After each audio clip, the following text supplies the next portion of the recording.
First video of 2018. Okay, maybe third, but first actual video people subscribed for. If you follow me on Twitter, you would know that I'm currently up at college to study animation in order to 1, make my animations way better, and 2, because YouTube won't last forever and I need a way in which I can potentially get a job once YouTube dies so I won't be homeless living on the streets. Major studios hire from BYU from time to time, so who knows, maybe I'll be working in the industry in the future. I also need to actually learn how to use animation programs instead of opting to Paint Tool Sci, but who has the time for that? I'm a creature of habit. I'm not ashamed. I'll talk about animation school in a different video, but basically the 2 things I've learned this semester are 1. What? Stop drawing anime. Yeah, ain't nobody gonna look at that. Yeah, just stop. And 2, all the lectures about how to do well in art and animation usually boil down to get good. To which I usually respond, And we're back with the news. Apartments.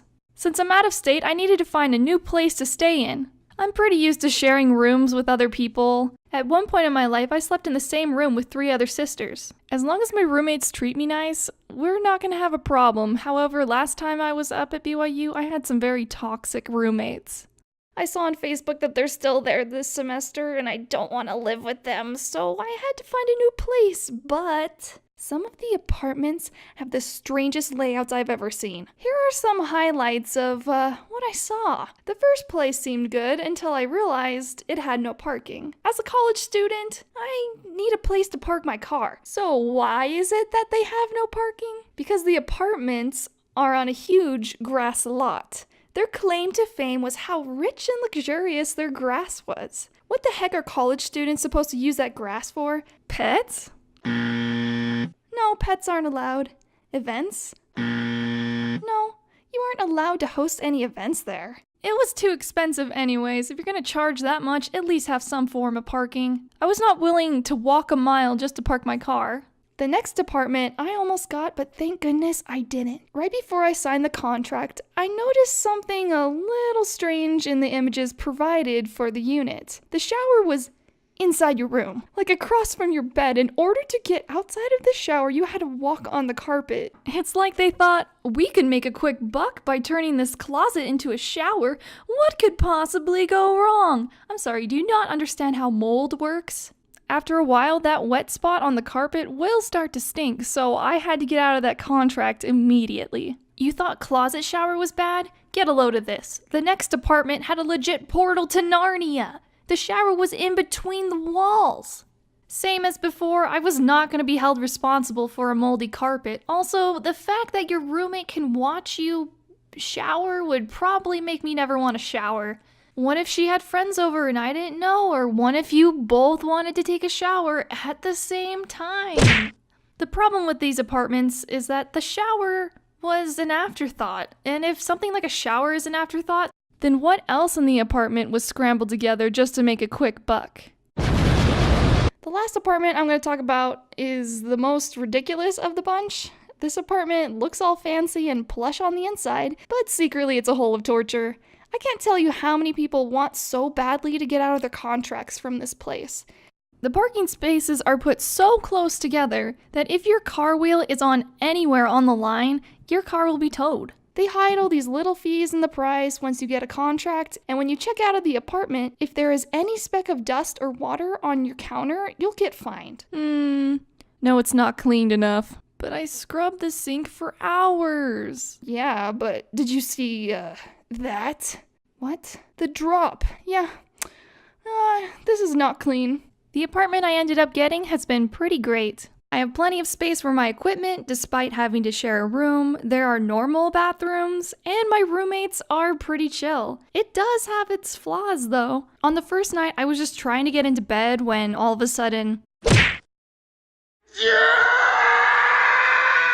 I slammed my shin into a cinder block holding it up. That thing was super sharp. It literally took a chunk of flesh out of my leg. I took another look at my contract and found that apparently they will fine you $45 per cinder block if they find them in your room. Huh. Well, that's oddly specific. Now let's see how many I have. 1, 2, 3. Frickin' 8! Apparently the girl before me didn't even have a bed frame when she got into the room, so she was the one that put them there. I asked the managers for a bed frame and they sent me one, but at this point, I'm too lazy to put it up.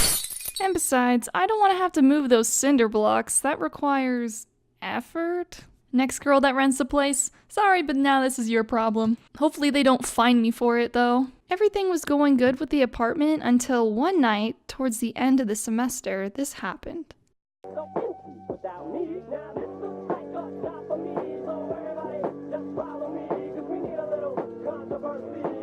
Hey! What's up? Do you hear that? Oh no.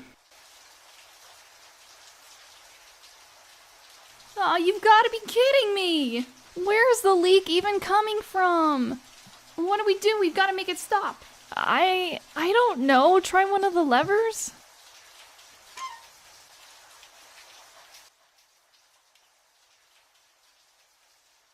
Ah, now you see, it's slowing down. So my apartment kind of flooded, but luckily it wasn't our fault. The apartment above us had turned on their washing machine, and there was a problem with their pipes, so it started to flood. Somehow no one heard the massive wave of water filling up their floor. The pipe system for this building was made before there was a written code to follow. So when the plumbers came over, they had a hard time navigating where the leak was, but luckily it got taken care of. I only have one other problem with this apartment, and it has nothing to do with the place itself. I don't get much sleep at night, mainly because at 2 a.m. this is what I hear.